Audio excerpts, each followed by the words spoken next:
Let's talk about buying softwares or tools. At Zorp, we recently started paying for both ChatGPT and Midjourney. So you might ask why a early stage company like us would pay for something like Midjourney, especially, we don't create like hundreds of images on a weekly basis. How do we evaluate or how do we justify paying for software? And the same principle kind of applies for any kind of software purchases we actually do. As a small company, what we actually think about is how much resource do we actually have and how do we better utilize those resources across the board. I can summarize the journey of a founder in similar terms, which is you have certain resources, which is the money you have raised or you have put in to start the company, using which you have hired people, tools, office spaces, etc. So that is the input resources, and you have to create something of a much higher value, and the difference delta is the value you are actually creating for the company. Okay, so you take the final resources, you create a much higher value in terms of the product you create or the service you actually create, and the delta is the valuation of the company you're actually looking for. So with that framework in mind, so one of the biggest areas where I spend my resources is, labor. Labor is like my time, the people who work for their time, and like the vendors and other participants who actually work with us, like their time. Right? So anything that saves significant amount of time in their day-to-day jobs is worth paying for. Okay. And the way we evaluate software is if a particular tool is able to pay back its investment 5x, then it is worth investing in.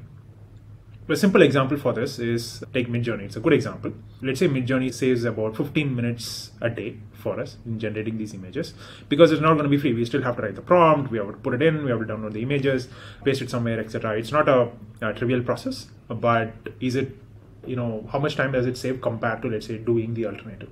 The alternative need not be like manually drawing these images, but probably going to Unsplash or Pexels or any other place for that matter, finding the right image, downloading it, checking for copyrights and putting in the right locations. Okay, so if it is able, let's say it's able to save about 15 minutes a day, and for 20 days a month I'm saving about like 5 hours, and let's say for each hour I'm spending about $50 for the person who is going to do this. So essentially I'm actually saving around $250 a month just by buying this software. The amount I'm paying for Midjourney today is about $10. I mean, the value that is getting created is much higher than the amount I'm actually investing in. So probably now it's the right time to talk about why 5x, why not 2x, why not 3x, right?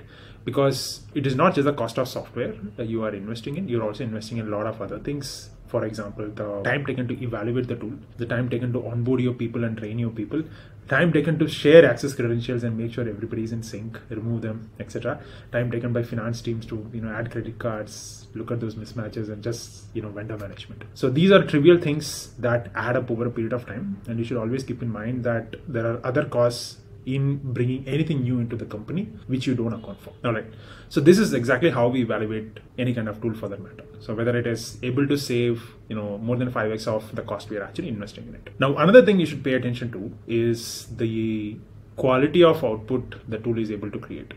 Cost is just a factor of like evaluating whether I can bring in that tool, but in evaluating which tool you should bring in, you should also always look at the quality of output it is able to generate.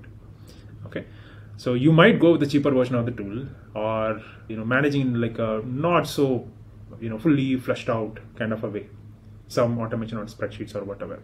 The reason why that may not be the most optimal approach is that it doesn't create the right quality of output that you would actually want. So cost saving is just a comparison between the current state of where you are and current state of using the software. Okay, but Midjourney not just replaces the existing stock images, but it also gives me a much higher quality of images that I actually want. This means your software should also be able to create like much better output. Okay, and that much better output would lead to better customer experience, better NPS, better conversions, all of those things, and that's going to add up significantly over a period of time.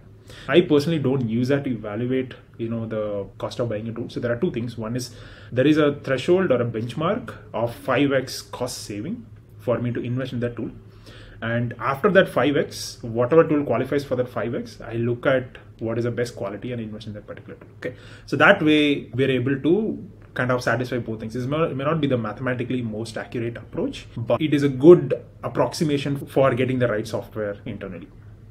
So this is the framework we use, and it has worked well for us so far. For a 2-year-old company with a lot of large customers with probably more than 50-60 use cases and 4 different products, we still are a small 10-member team, and pretty much anything we touch, anything we have done more than twice, we end up automating it. And the reason why we're able to do that effectively is because of the tools and the softwares we actually use internally. So yeah, so this is how we do things. I would like to know what is your framework in evaluating getting a tool into your organization, and do you agree or disagree with any of the points that I actually mentioned? Thank you.